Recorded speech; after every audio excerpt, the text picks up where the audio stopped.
Where is that thing pointing?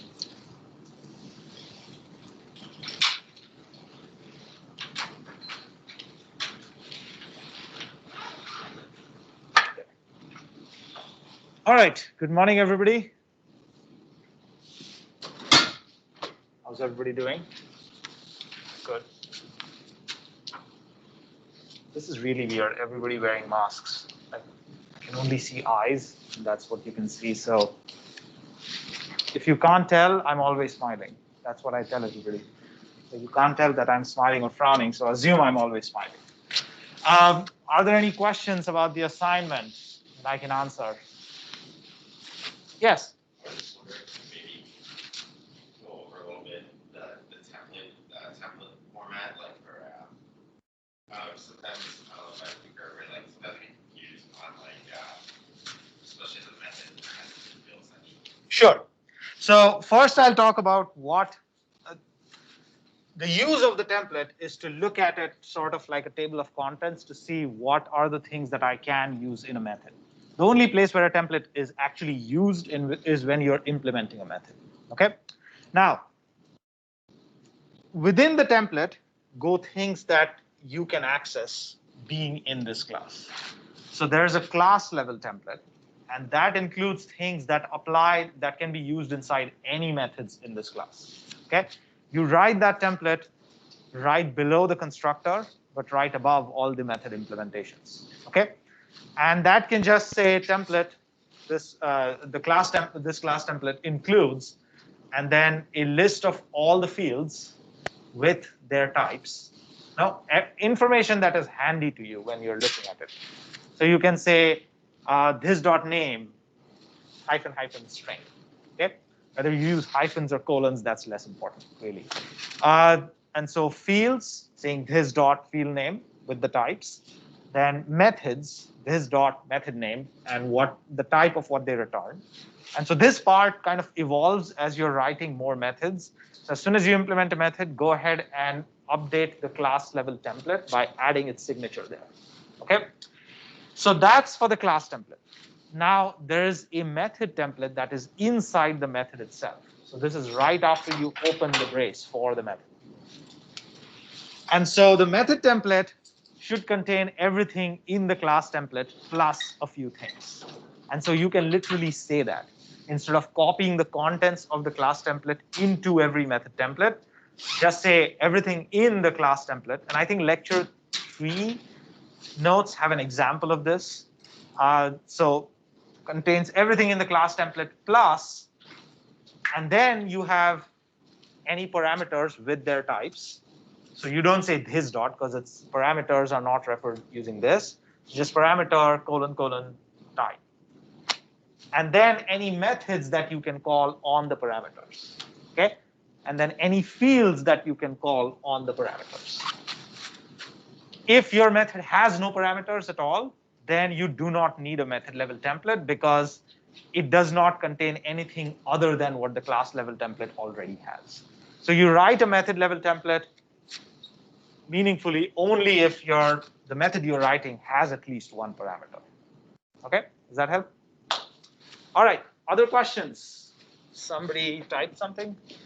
Let me see. Luke, can you hear me? Can you hear me now? Okay, great. All right, so last time we were talking about accumulators, and I had given you sort of a think at home problem. Given a list of book, find me the cheapest price in this list. So I asked you to think about the problem non-accumulatively and accumulatively. Okay, so let's quickly go over what you came up with. So who can take a crack at the non-accumulator solution? Did you attempt it? And if so, how do you write it? So the signature, what did we make the price? I assume the price is an int. So this is going to return an int. I'll call it min price. So Who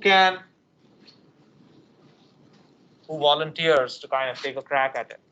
How do you find the cheapest price of a book inside this list in a non-accumulator solution?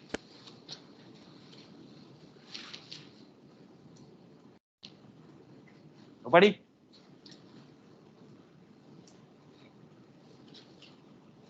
So remember, the non-accumulator is about looking ahead and then using that for answering the question we have. Yes? Could you do, like, if the first stop price is less than the rest stop in price, return the first, else return rest stop in price? Okay. Can you articulate that logic in a simple sentence in plain language? The min price of a book in this list is, complete that sentence for me. Well, it's either the first one if it's less than the rest, or it's the minimum and the rest. Correct. The minimum price of a book in this list is the lesser of the price of this book and the minimum price of a book in the rest of this list. Okay? And when you put it like that, the code pretty much follows.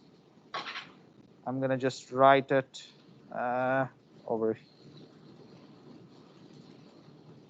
I'm going to write it over here. I didn't leave much space, did I? I can write it right there.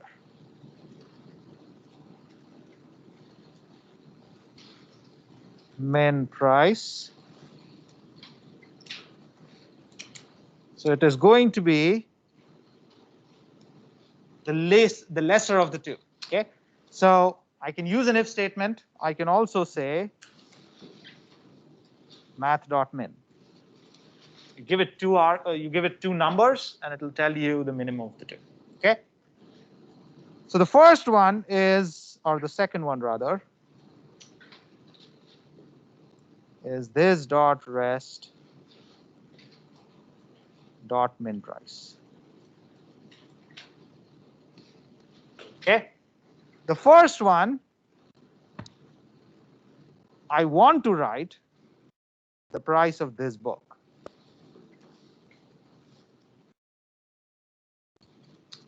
But I can't do that because that's a field of a field. And so the logic is correct in saying that, but that's a field of a field. That should not be part of your template. And so what do? How do you get over this problem? You want to access a field of a field in order to complete this operation, but you can't. Yes? You need a method in book that's going to return the price. You write a method in that book class that is going to do this operation for you. Good. This .book.price is the thing you want to do, but you cannot. And so whatever it is that you are going to use this .book.price for, you write a method inside this .book, whatever this .book is. So it's the book class. So you write a method there, and you pass it this other thing. And then it will do this math.min for you. Okay?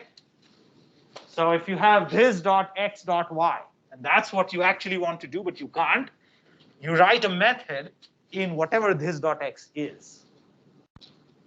That will take in whatever other data you need for this operation as a parameter. Yes? Why don't we want to access field to field? Is it like not possible, or is It's it a convention? So it is possible. You will not get a compiling error here. What we want to do is not reach out too far. And I don't want to say like the complete reason for why this is. You can think of it as we're putting fences around ourselves and trying not to reach out too far. Because good design stays that instead of reaching out too far, we should do what we plan to do, is actually delegate to that thing and say, you do the operation that I want you for, and then get me the result. Okay? There is a benefit to trying to reach out, and we'll kind of start seeing the repercussions of not following that rule. So things like union types. Sometimes you want to reach into a union type and get that data. Problem is, you can't necessarily assume that that data exists. For example, you have an IAT or you have an ILO book.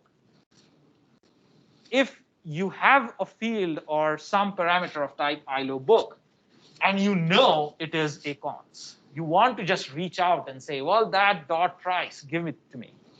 The problem is that field may not always exist. And so every now and then you'll try to do this and then get frustrated because, well, you know it is a book. Like 2 lines above it, you wrote it, and yet you cannot access a field of a field. So better ways to discipline yourself and say, well, I'm not going to reach out on a field of a field. I'm going to instead delegate to a method in there. Okay? All right. So that goes in the cons low. And then the empty low is fine. It just the minimum price. So you need to decide if the list is empty, what are you going to return? Because technically speaking, the minimum price of a book in an empty list does not make sense. So you need to come up with a good purpose statement for what do you want to do if you actually do this. Okay? All right, now for the slightly more interesting problem. How do you solve this problem using the accumulator approach? Did anybody come up with a way? Any volunteers? Yes. Find the cheapest book from this book and the cheapest so far, which is something you Okay, so let me break that down into our 3-step process. What is it that you wish to accumulate? the cheapest book so far. You wish to accumulate the book, the price of the cheapest book I have seen so far. Okay, so that's going to be my accumulator. Why? Because when I reach the end of the list, this is directly what I'm looking for. It's great, right? Okay, so then you saddle it with to the helper so that it travels as you go down the list. So you have a min price help.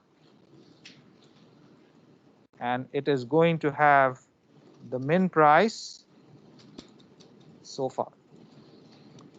Okay? What's the next step? Based on the accumulator now, compute accumulator for the next step. All right, so when we are trying to write this method,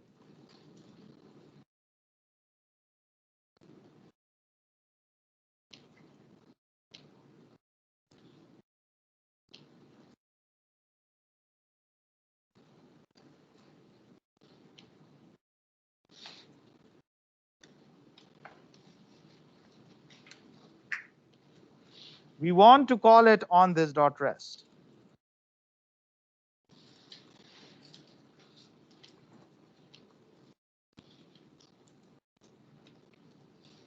So what is the accumulator we should pass it that makes sense at that? So for the next step, the accumulator that it gets should be the minimum price it has seen thus far, which is going to be either that or the price of this book, whichever one is cheaper.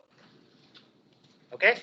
And so the updated accumulator that I will pass is going to be the minimum of this book's price and accumulator. Okay? I'm writing it in prose because, again, we run into the same problem. We can't quite write code that says that because this .book.price is a field of a field. So you would once again have to write the same kind of helper that we discussed in the book class and then use that here, call that there. Okay? Does everybody understand this step? This is, once you have figured out what your accumulator is going to be, this is the meat of the problem. You get this right, and everything else is okay. You just have to articulate very, very carefully, when I go one step further, what is the accumulator I should be passing it? If the accumulator means what I say it means. And what it means here is the minimum price of a book I've seen so far. So when I go to the next thing, the accumulator that is passed to it should reflect the minimum price I've seen so far. which could either be what I got or my book's price. Okay?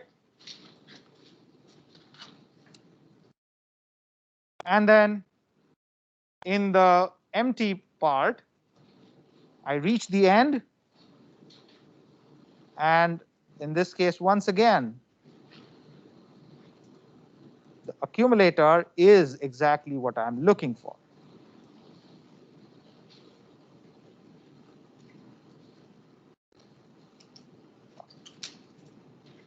Min price so far. And so here, I just return what I have.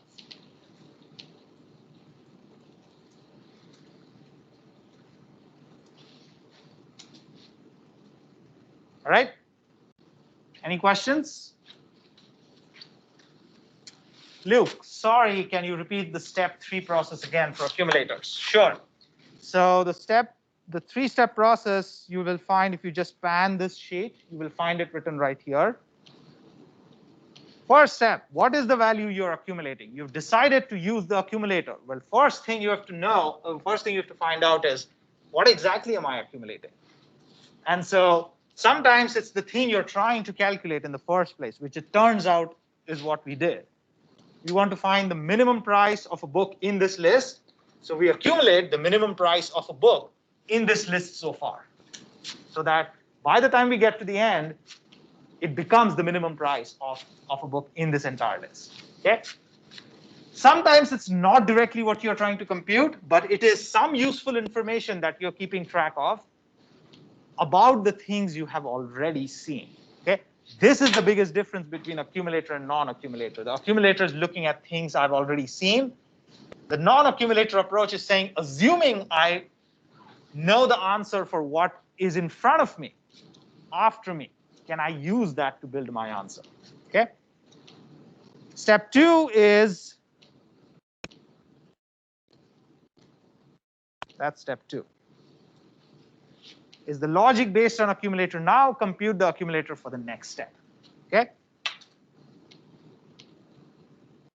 And then this is step 3. And that's the empty case. That's not the empty case. The one at end, how do you get the accumulator? So this part is the empty case for a list. Okay? And then the last part is, how are you going to call this accumulating function the first time? And so we said this entire accumulating method that we have ends up being a helper to the original method we wanted to run. So the original method, in this case min price in the Consolo book, is going to call min price help. And so when it calls that, it has to pass an initial accumulator value. And so what is the initial value? Once you have clearly written what the accumulator represents, figuring out what the initial value is not hard. Okay?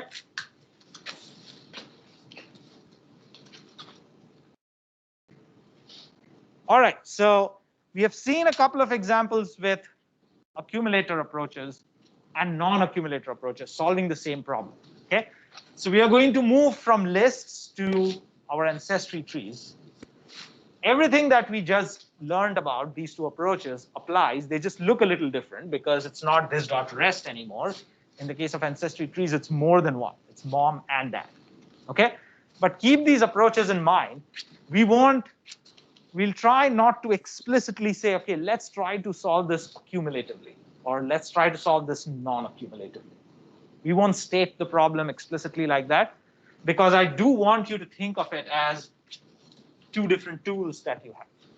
We will try to briefly think about the other approach after we have solved the problem, but I don't want to perceive it as, let's do this accumulatively. Okay? Because in the long run, that's not very helpful. You have to think about both, but thinking about one in a kind of a forced manner is not what you would do in the long run. All right, so once again, as a starting point, I have created, this time, I've taken a slightly big IAT, and because I don't know enough of Voldemort's ancestors, I've chosen to pick a different ancestry tree. And then here, you have the interface and unknown and person. Okay. For the person, I've added the name, the year of birth. I've added one more. Is this person female or not? Okay. So this kind of assumes that I can represent gender in a binary form, which is why I can use a Boolean. There is a way to have not binary, but a finite number of options. Okay, you learn about it in OOD, but just to keep things simple, I've decided to make it binary here. So is female, and then IIT mom, IIT dad. All right. I've also made a list of methods that on IITs that we are going to tackle. So the first one is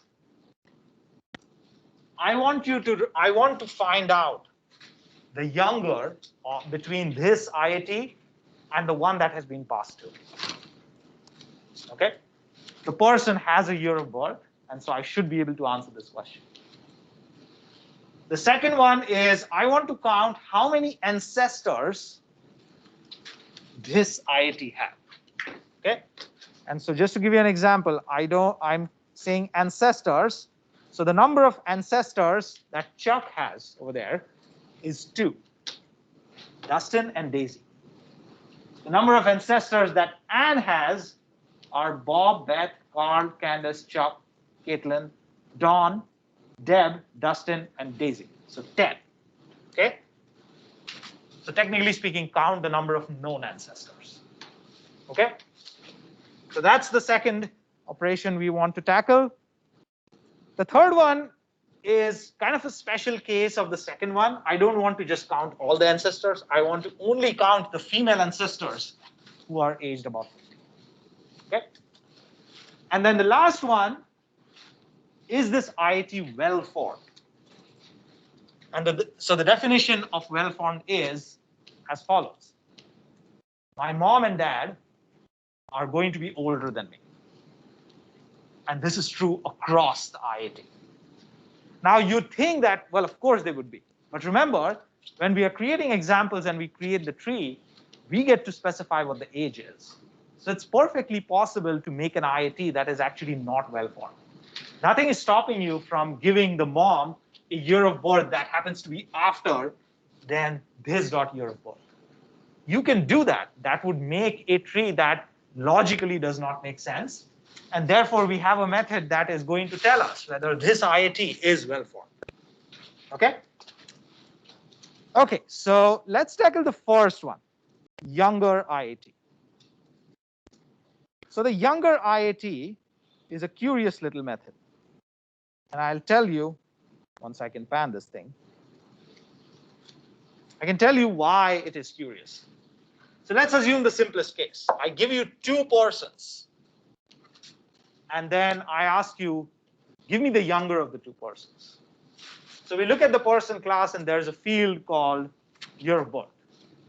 And so the younger of the 2 persons would be the one who has a greater year of birth. Right? Simple enough.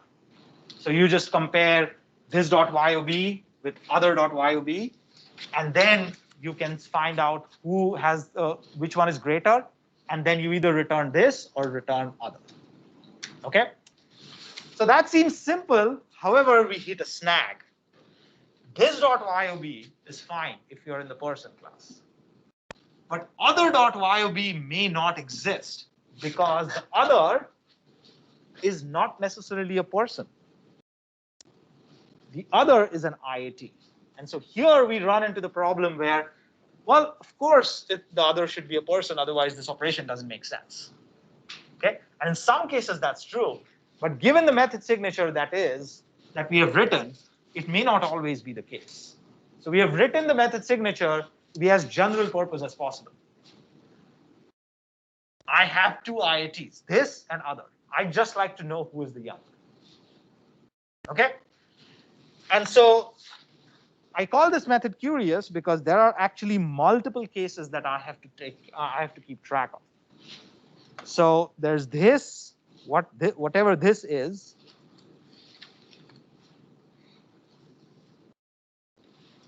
and then whatever other is. So this could be unknown, this could be a person, other could be an unknown, and other could be a person. So there are actually 4 possibilities.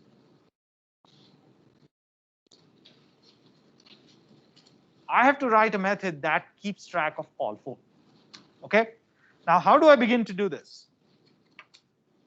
So this column is when this is unknown. So whatever I have to write here, that goes in the implementation of this method in the unknown class. And then the second column, right here, is the logic that should go in the person class. Okay? So whatever I choose here, this forms how I implement it in unknown, and this forms how I implement it in the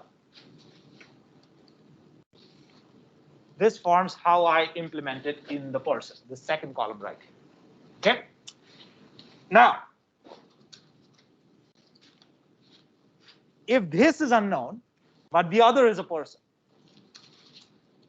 then I'll say, well, obviously the other is the younger, because I don't know what this one is. Okay? And so the answer in this case is simply whatever was passed to me. Sorry.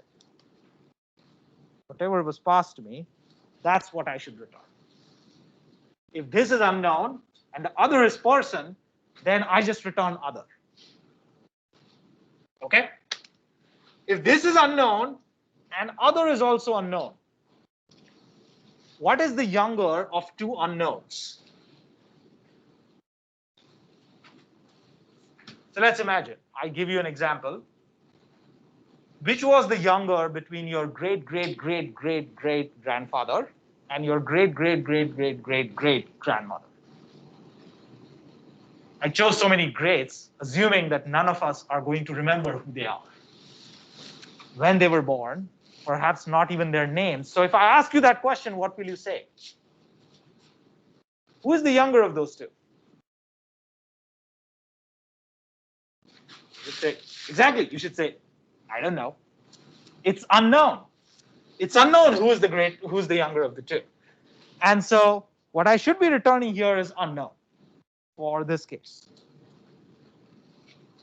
So for the case where other is a person, I return the person. For the case where other is an unknown, I have to return an unknown. It kind of doesn't matter which one. And so I can just return this one again. Why do I choose this way? Because it simplifies the way I'm writing this method. Now, if this is unknown, I just return whatever other is. I don't need to know what the other is. Do you see that?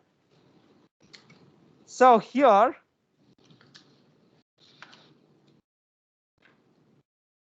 IAT younger, IAT other. This is going to just return other. Okay? Questions? All right, so this one. Now my this is a person.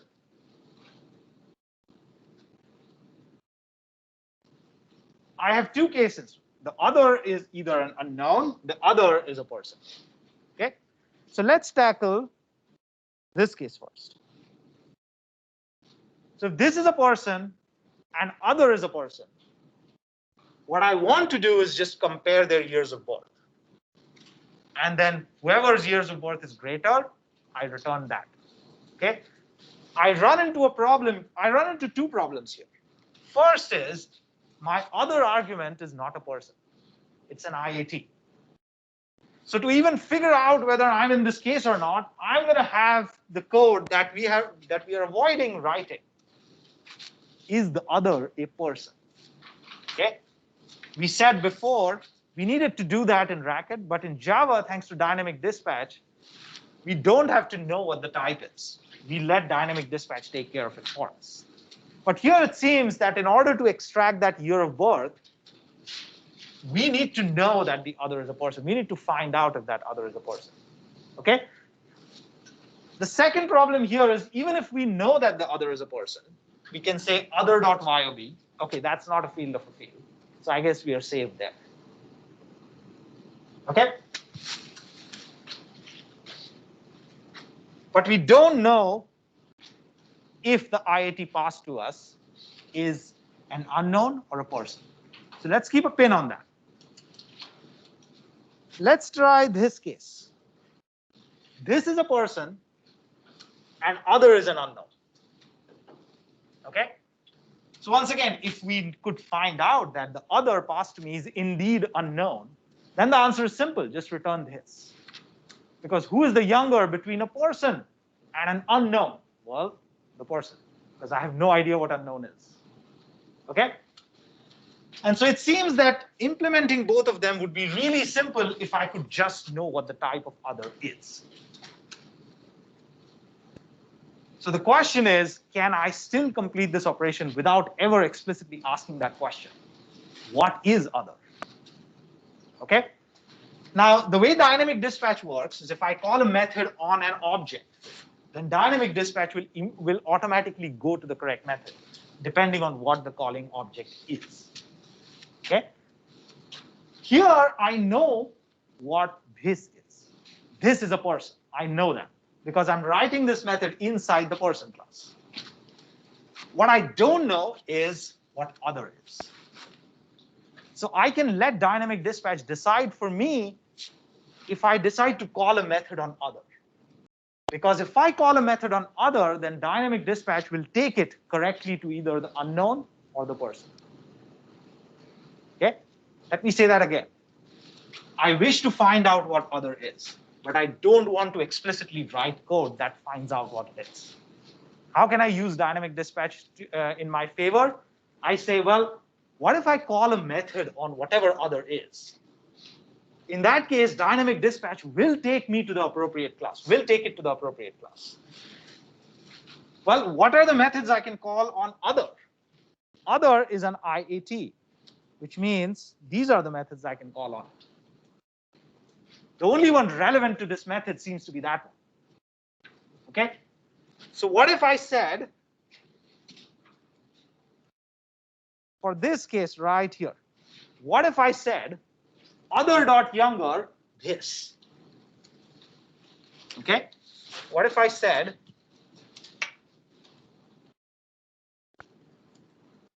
other.younger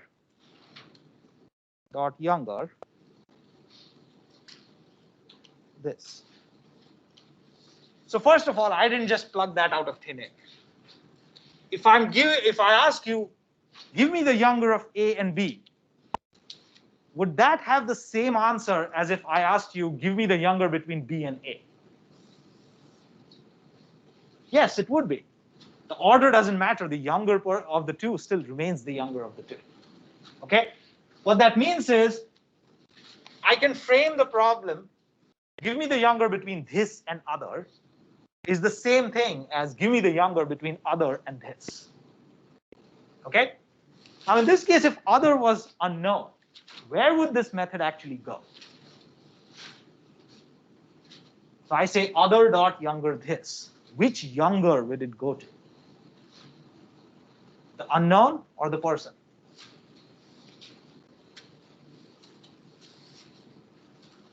Which younger will it go to? Yes? You go to the correct one. Which is? If we don't know, it'll know. Correct. So in this case, if I know other is an unknown, then saying other.younger this is going to call the younger method in the unknown class. And what is the other method what is the younger method in the unknown class going to do? We just wrote it. It says return other. Okay? And so when you call it this way, this thing becomes other. And so it's going to return the person. Okay? It's a little twisted, but we flip it over here. And so the younger method is called on other, which we know is an unknown in this case.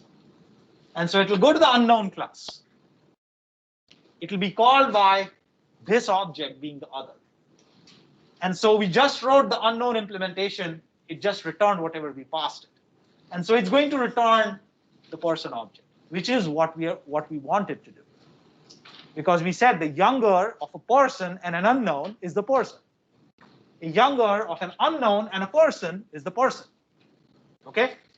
And so if we just call it that way, that case takes care of itself. Okay? Then we come to this part. We can try calling, we can see, hey, can we get lucky? What if we tried the same thing? If we tried the same thing here, other.younger this, which younger is it going to go to? So now we are assuming other is a person. So other.younger this is going to go to the person. In other words, right back here. And then it'll keep calling it, swapping the two. It's kind of stuck. You don't know how to get out of it. Okay? So doing that, not such a good idea.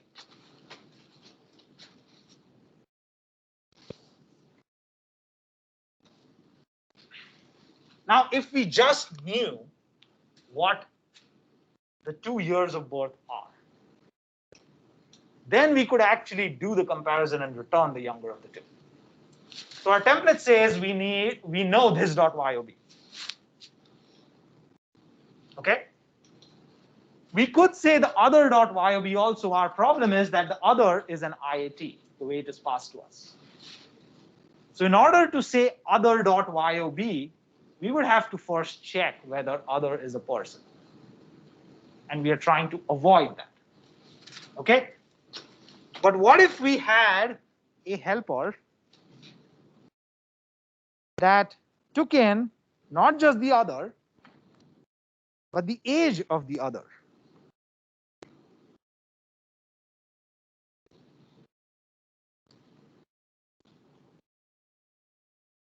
Younger with age. Takes in other, but then also takes in the year of birth of the other. So what if we had a method that passed in the other, but also saddled along was the age, was the year of birth of that other? Okay? If we had such a method, then right here,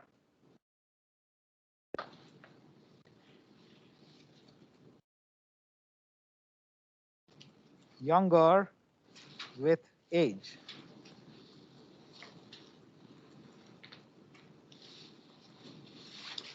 Other and other YOB. So I want you to understand what the difference is between this method and the one we are trying to write. The one we are trying to write, we don't know anything about other. We were kind of hoping we would know that it's a person. Why were we hoping that? So that we get a year of birth on that other. This second method that we are trying to write, we don't care what other is, because comes with it is the year of birth of the other. So the whole reason I wanted to find out whether other is a person or not kind of goes away. I no longer need to know what other is, because my only reason for knowing was to get a year of birth, and I have that already. Okay? So now I can compare other YOB with this.yob, no problem. And so if this.yob is less than other YOB, then other is younger.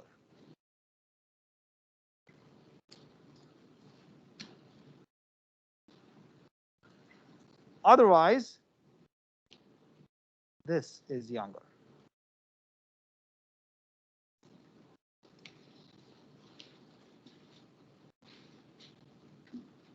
Okay? Questions? You put it in the interface, which means you've got to implement it in the empty case also.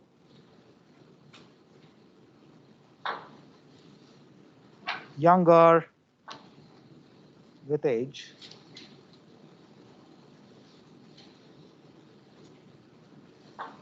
Other.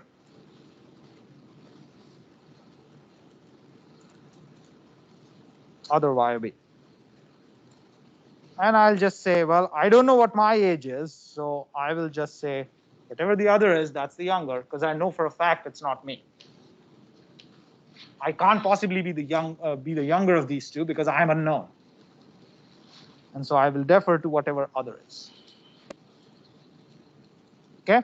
Now, once I have this method written, how do I actually use it here? Once again, the problem was I did not know whether other even has a year of birth, because I do not know if other is a person or is an unknown. I don't know that. I do know that this is a person.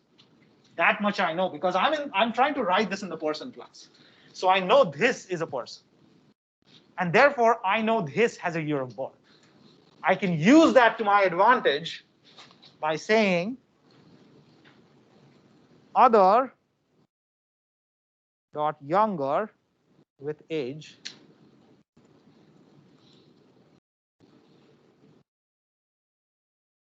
this and this dot yob.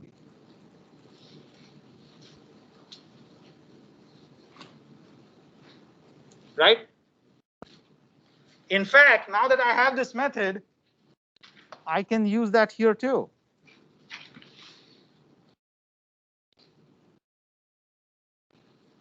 This dot yob. Why? Because other, if it's an unknown, is going to go to younger with age of the unknown class. And we just wrote that to say return other, which is what we want it to do. Because when we look at it like this, who is the younger between this and other? Well, this is a person. If other is an unknown, then the answer should be this person. And that is exactly what that method is going to return.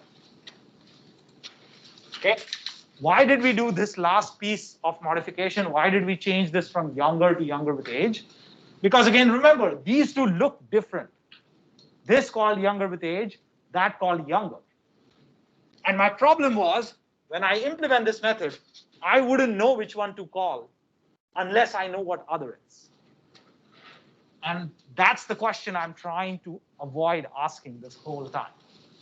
I'm trying to pull this off without ever asking explicitly, is other a person? Is other an unknown? I'm trying to avoid that. And the way to avoid that, one way to avoid it, is to make sure I do the same thing no matter what other is. And then I no longer have to ask the question. Okay? And so when I implement this in the person class,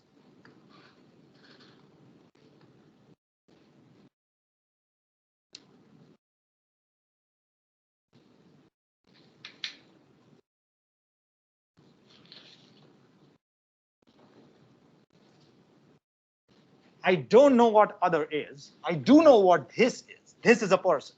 So I know this has a year of birth, which means I can call younger with age and then pass it this and pass it this dot yob. Okay? This part is the critical part to understand.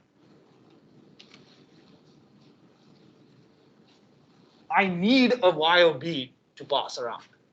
I cannot have other dot yob because I don't know what other is. This is where it would be a mistake to think of it as, oh, well, other dot yob. You have a problem there. Other is of type IAT. You type other dot yob in Eclipse and it's going to give you an error because it's going to say IAT has no field called yob, which makes complete sense. Okay, this is one of the slightly difficult things to master. When intuitively you know that it should have a field, you can't seem to get past Java telling you, I don't care whether that you know that this object is an IAT, is a person. You declared it as an IAT. As it stands, it need not have a YOB. And that is what started this whole problem. You may look at your examples and say, well, every time I'm calling this, I'm passing a person object as other. What do you mean? It doesn't have a yearbook. Well, no, it doesn't, because the type is IAT. You can write all the examples you want. That type is still an IAT. So I can't use other.yob anywhere. And that's where I decide to flip. Because while I don't know what other is, I do know what this is. And I'm lucky in this case because the younger operation is symmetric. The younger between A and B is the same thing as the younger between B and A. So I can flip things around and still have it give me the correct answer. And so whatever this returns, I just return. Okay? Questions? Yes?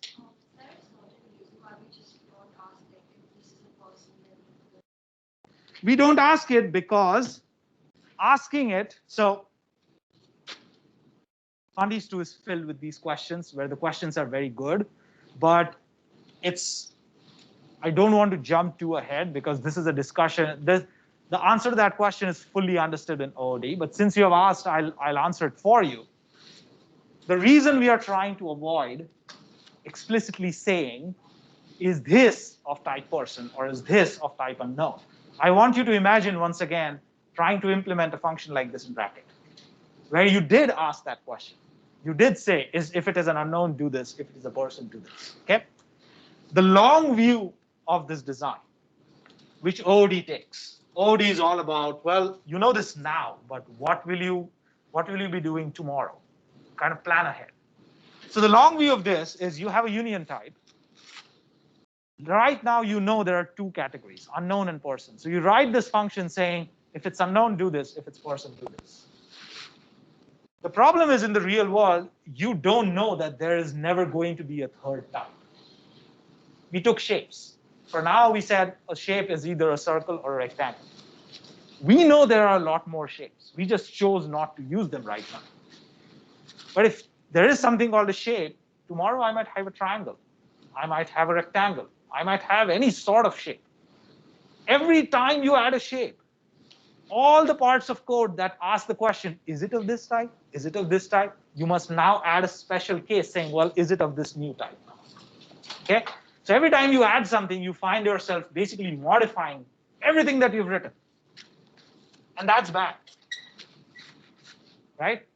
That's like going to the dentist for a cleaning and figuring out you need 2 root canals. You do not want that. Okay? And so this design avoids asking that question, because if your code never asks that question, then anything that you might do in the future, your code is already sort of change-proof. And that's a big deal. That's a very big deal. Okay? But that, again, is going beyond Fundies 2. But that's kind of the reason why we are avoiding this. And these are simple methods of simple classes, but that's how good habits start. Start simple. Get into the habit of doing it so that when you do come to the big things, you have good habits to go with. All right? Okay, other questions? Yes? Is it like a thing in Java to check if like a list is empty, or should you also not do that? A list is empty. Well, we are writing the list, so unless we have a method that answers that question, you're not going to have a method saying this list is empty. Once we start using Java's existing lists, yes, there are ways to find out if the list is empty. Okay? Okay, so let's take a step back and really understand the technique, because you can read this a couple of times and say, yeah, okay, I understood this method. The main takeaway from this is, can you use this knowledge to write methods that are similar to this? Can you even spot that a method that you are about to write is actually kind of similar to this younger? Okay? So what was new about this? What was new about this is that it worked on two IAT objects, this and other. You did not know which one this was, and you did not know which one other was. Okay? So this is perhaps the first kind of operation we are seeing on union types that actually is a binary operation. It works on two union type objects. And because it's two, our approach was, okay, let's go through all the possibilities. There are 4 possibilities. Let's figure out what we should do in the 4 possibilities. And then we identified, well, first column goes in unknown, second column goes here. And so we broke the problem into 2. Let's try to solve it for unknown. Let's try to solve it for person. As we would do in Racket 2. This part is exactly the same. And then within each, we tried to say, well, let's avoid asking the question what other is. Can we do that? Okay? So one way to remember it is to kind of memorize the steps here.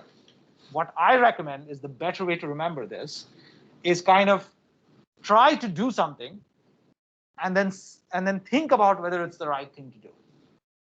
Like your instinct would tell you, well, this.yb, other.yb, we're done. But then if you look at it, it's like, wait, other.yob, I can't quite do it. And then let that problem lead you to the next step. It's like, okay, so how do I solve this problem? How do I, in order to find out other.yob, I need to know what other is. How can I solve this problem without ever asking the question, what is other? Okay, so that's the way because that way you don't have to remember a whole bunch of things. You're kind of finding your way through a forest. You take a step, you look around, and it's like, okay, where do I go from here? And then you take another step and you look around and say, okay, where do I go from here? Okay, that's the way you would solve the problem. Yes, it's messy, but in the long run, that's what you got to do. All right? All right, so let's move on. Yeah. Count the number of ancestors. So I'm going to give everybody 2 or 3 minutes for this. I would like you to think about how to solve this problem. Okay? So everybody take a couple, 3 minutes and think about how you're going to solve the problem. Count the number of ancestors of this IAT. Count the number of known ancestors, I should say, because we're not counting the unknowns, we're just counting the known ancestors. Count the number of ancestors. If you are going to think about this non-accumulatively or accumulatively, you need to, again, try to articulate that operation in plain language and see where you get. Also think about, hey, do I want an accumulator for this? Do I not want an accumulator for this? And for now, just go with the one that your gut tells you to. See where you land up.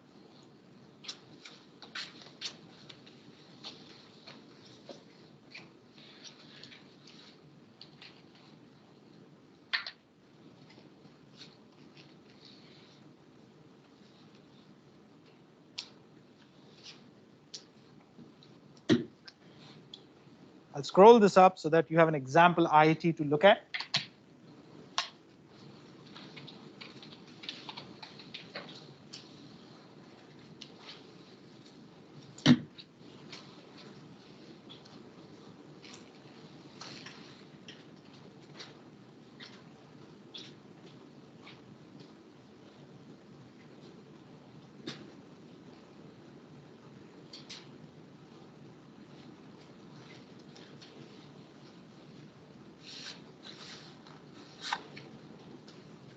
Follow the design recipe. If you don't know where to start, examples are a really good way to start. For this tree, this should be the expected answer. For that tree, this should be the expected answer. And then see if that leads you anywhere.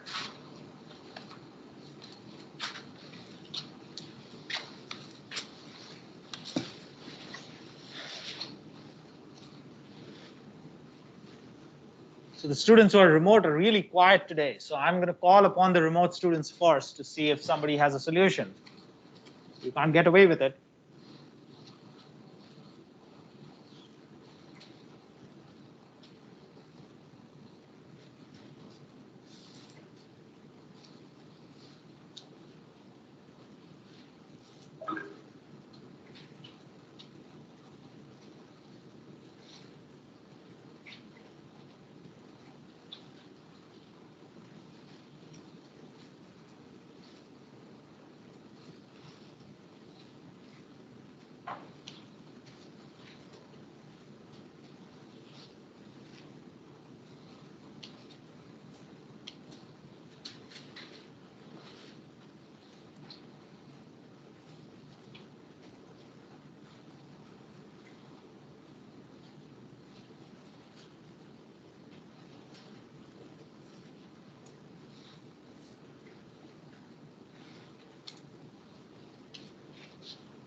Okay, so show of hands.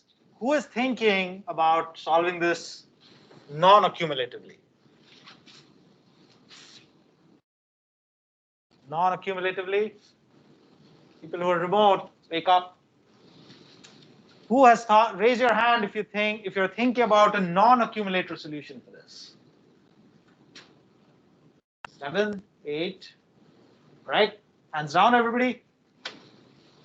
Who is thinking about this solution using an accumulator approach? Right? 4 in class, 5 in class, 6, 7, 7 in class. Anybody remote? All right, so accumulators show up in person, non-accumulators show up remote. Okay, so who can try to frame this operation in a plain language, whether you did it accumulatively or non-accumulatively? The number of ancestors of this IAT is. Finish that sentence for me. Who can finish that sentence? If you're remote and you wish to answer, just raise your hand, and I'll call upon you. The number of ancestors of this tree is.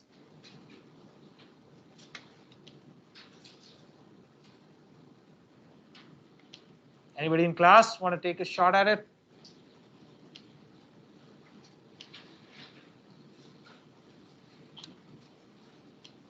So I really like this problem. The reason I really like this problem is because more than all the other problems that we have seen, articulating this problem in plain words just kind of illuminates the path for you.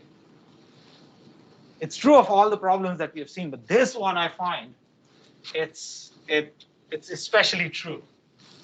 And here's a hint, the lecture notes actually don't do it that way.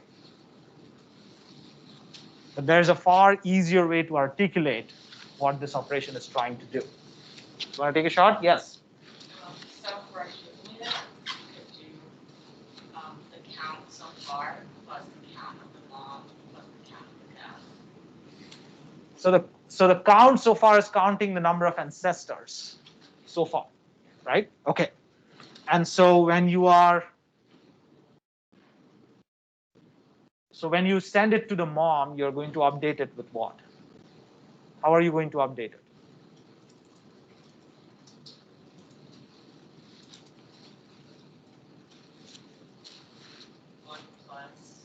Okay, 1 plus whatever accumulator I got, right?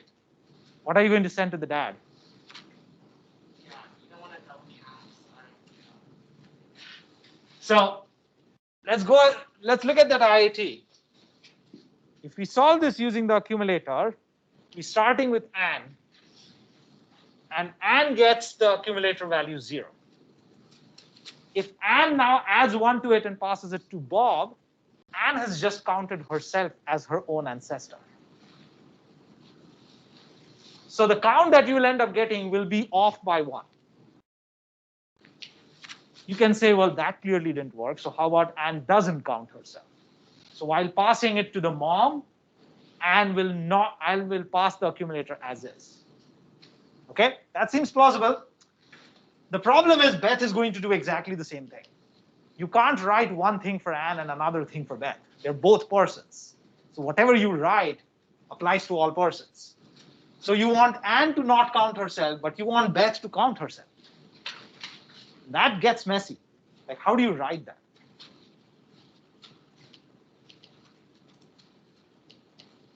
Somebody else want to take a crack at it?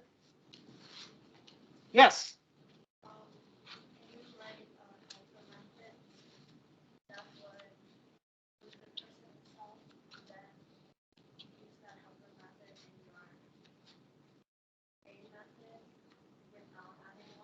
Okay, so the suggestion is, can you write a helper method that would count the person it's called on, right? And then use that helper method, okay? So what would you say is the purpose statement of that helper method? What is that helper method doing?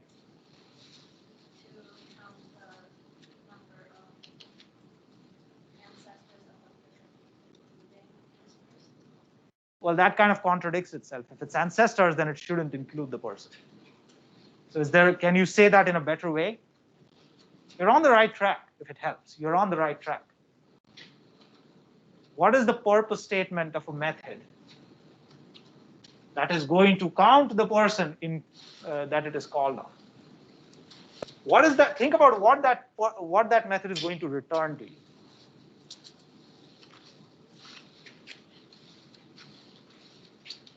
Luke asked, can I assume Deb will end with no unknown, with two unknowns? Yes, yes. I didn't draw it there, but Deb's mom and dad are unknown. And so is the case with Dustin, Daisy, and Dawn. Yes? Yeah. To compute the number of known ancestors of this IAT. Getting warmer. What is another way of saying known ancestors? What's a known ancestor here? Persons. Good, very good. So this helper method is doing what? It's counting in this tree. Good. So you write a helper method that is giving you the number of persons in this IAT. All right. Now use that definition to articulate the purpose statement of our method. The number of ancestors of this tree is the number of persons on my mom's tree plus the number of persons in my dad's tree. How many ancestors does Anne have? Everybody in this tree, including Bob. Everybody in this tree, including Beth. Okay? How many known ancestors do you have? Well, it's going to be how many known persons are there from my mom's side, which includes your mom. Plus, how many known persons are there on your dad's side, which includes the dad. Right? So the way you count the number of ancestors in this tree is you count the number of persons on your mom's side, and you count the number of persons on the dad's side. And yes, Luke, that will take care of kind of going one ahead and then subtracting one. So grab all the people and subtract by 1 will give you kind of the number of people. We'll solve this problem. But all we have to do is say, well, I will count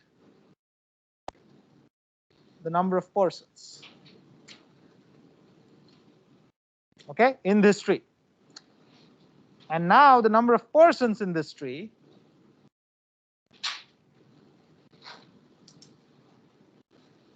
or count ancestors in this tree is simply the number of persons on my mom's side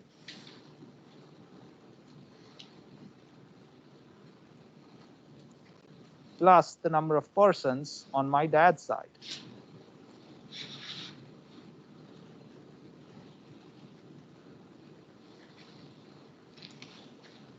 Okay, simple as that. The number of ancestors in this tree is the number of people in the mom's side plus the number of people on the dad's side. Okay? If I'm an unknown, then this just returns 0. So I won't write it there in the interest of time. I still have to write this because remember, this is a method I wish I had.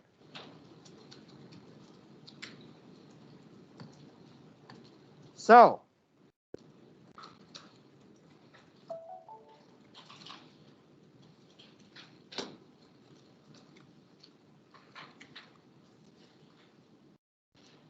the number of people, the number of persons in this tree is,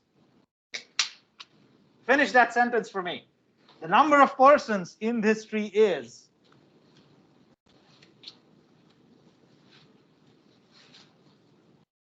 come on, not that hard. That's the last thing I'm going to make you do. So the sooner you answer, the sooner you can get out of here. Yes? This function plus their mom and dad. Good. This person plus, Their mom and dad. that's just 3. This person, the mom, and the dad. The mom dot count So the number of persons in this tree is 1 for me, plus, Long dot com, in English, um, and, and the one. the number of persons on my mom's side, plus the number of persons on my dad's side. The number of persons in this tree is 1 plus the number of persons on my mom's side, plus the number of persons on my dad's side. Does that have a ring of familiarity to it? The number of books in this list is 1 plus the number of books in the rest of this list. The number of persons in this tree is 1 plus the number of persons on my mom's side plus the number of persons on my dad's side. Simple? So that's what we write here. I won't write it, but as a homework problem, think about it accumulatively. You can think of the count ancestors accumulatively, or you can think of the count persons accumulatively. That second one might be easiest only because we've written a similar method accumulatively for the lists. So try to take a shot at it, and then we'll tackle that well-formed tomorrow. All right? So that's all for today. I will see you tomorrow.